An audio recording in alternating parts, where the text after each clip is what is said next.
जीवन एक मेला है जिसमें सुख दुख के झमेले लगे रहते हैं। हर व्यक्ति के जीवन में एक ऐसा कठिन समय भी आता जब व्यक्ति निराश हो जाता है।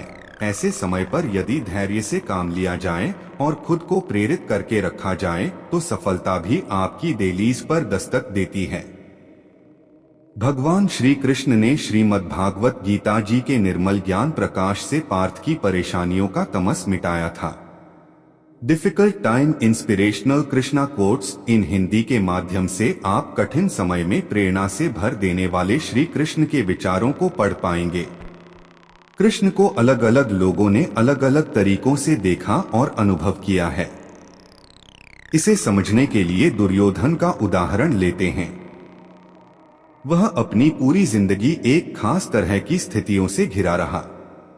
इतिहास उसे एक ऐसे शख्स की तरह देखता है जो बहुत ही गुस्सैल, लालची और असुरक्षित था।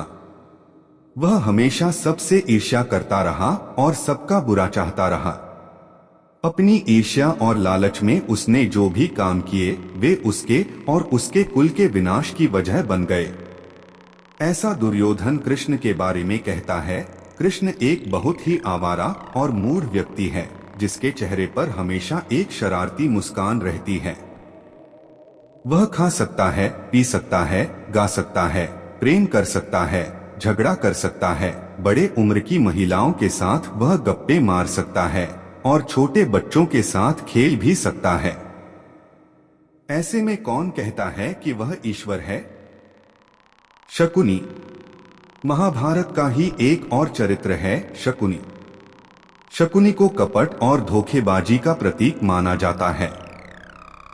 वह कहता है अगर हम मान लें कि वह भगवान है तो इससे क्या फर्क पड़ता है? आखिर भगवान कर क्या सकता है? भगवान बस अपने उन भक्तों को खुश कर सकता है जो उसकी पूजा करते हैं और उसे प्रसन्न रखते हैं। होने दो उसे भगवान, लेकिन मैं तो उसे बिल्कुल पसंद नहीं करता। जब आप किसी को बिल्कुल पसंद नहीं करते तब भी आपको उसकी प्रशंसा करनी चाहिए। राधा कृष्ण की बचपन की सखी और प्रेमिका राधे उनको बिल्कुल अलग तरीके से देखती थी। राधा कौन थी?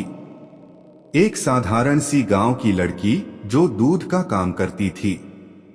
लेकिन राधा के नाम के बिना कृष्ण का नाम अधूरा माना जाता है क्योंकि कृष्ण के प्रति उनमें अत्यंत श्रद्धा और प्रेम था। हम कृष्ण राधे कभी नहीं कहते हैं, हम कहते हैं राधे कृष्ण। एक साधारण सी गांव की लड़की इतनी महत्वपूर्ण हो गई जितने कि स्वयं कृष्ण, और कहीं कहीं तो वे कृष्ण से भी ज्यादा महत्वपूर्ण हो गई है। कृष्ण के बारे में राधा कहती है, कृष्ण मेरे भीतर हैं। मैं कहीं भी रहूं वे हमेशा मेरे साथ हैं। वे किसी के भी साथ रहें तो भी वे मेरे साथ हैं।